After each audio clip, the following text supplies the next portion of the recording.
Hey there guys, Next Strike here back again for another video, and it's time for another review. As you guys requested, I believe I got this in my Justice League War review. Someone requested that I review this film, and of course I didn't think anything of it, but I decided to review it anyway. So I did watch the film, and wow, I was actually kind of surprised with what I got with this film. So, what to expect if you guys are interested in getting this? Well, it starts off with the Justice League battling the classic Legion of Doom, which you guys can see in the picture. Basically, this is the best way to describe this is a 2014 Super Friends episode, but not nearly as campy, if that's a good explanation as to what to expect with this. And that's not a bad thing, actually. It's actually pretty good. So I'll tell you right now, the opening of the movie is quite jarring because it just starts off with a really big fight scene with the Justice League and the Legion of Doom, and it takes a while to get used to the voices. You get a break from the main cast after the main battle, or the first little battle. You get a break with the future characters, which is Karate Kid and the girl with the wings. I forget her name, but Karate Kid is actually voiced by Dante Bosco, which is kind of cool. I like that. But yeah, it takes a while to get used to the voices. I think Batman is voiced by the guy that did him in Brave and the Bold. And Robin sounds familiar, like someone from Young Justice or something, but I'm not sure.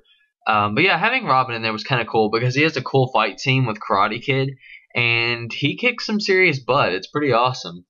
But yeah, so the synopsis of the story is, without spoiling anything, I mean, I have to spoil the opening part, but if I don't say anything about the film, then you're not going to know what to expect. So basically the premise is Lex Luthor disappears from time. Well, disappears, and like the Justice League can't find him. They think he's dead, whatever.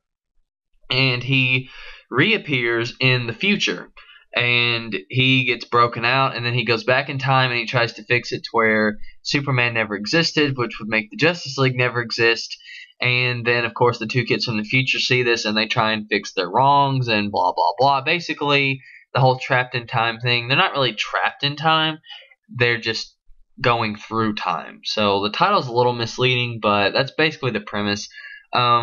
And also it's a bit misleading to call it a Justice League film because really the Justice League isn't in it that much. It's actually more about the two future kids. And the Justice League are kind of secondary characters, I'd like to say, because they're not really that important. At least it doesn't feel like it to me.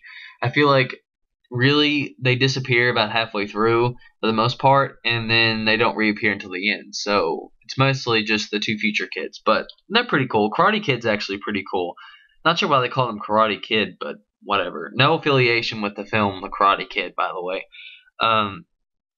But yeah, actually, it was a fairly entertaining piece. It had a good balance of story and action, which I complained about Justice League War, which is the last film I did. Had way too much action for me towards the end. It just needed to slow down and do something else. But this film I actually might have enjoyed a little bit more than Justice League War, which is kind of odd to say.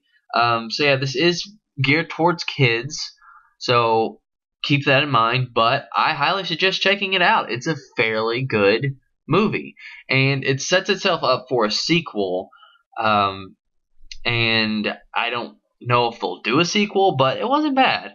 The only real complaint I had would have to be the character design, because my god, those character designs are awful. Some people were, complaining when I announced the video, and they're like, oh, no, they're using the New 52 designs. No. They used Superman's New 52 design, and that's it. The rest of them were definitely old school designs with some modifications, because Robin's is like the original Tim Drake from the 90s costume, Batman's is from the 60s, and etc., etc. So, yeah, that's pretty much all I can really think to say. The music was good, nothing too special. Yeah, I mean, it just kind of throws you into the film. There's no like build up or no, like, oh, we're just sitting around the watchtower and then bam, something happens. It's just you're thrown into the middle of a fight scene and then bam, there you go. But I think they did a pretty good job of throwing everything together the way it was. And yeah, overall, not a bad film. So I suggest checking it out. And yeah, if you like this video, subscribe, thumbs up, Comment below. Let me know your thoughts. And that's all I had for now. Catch you guys later.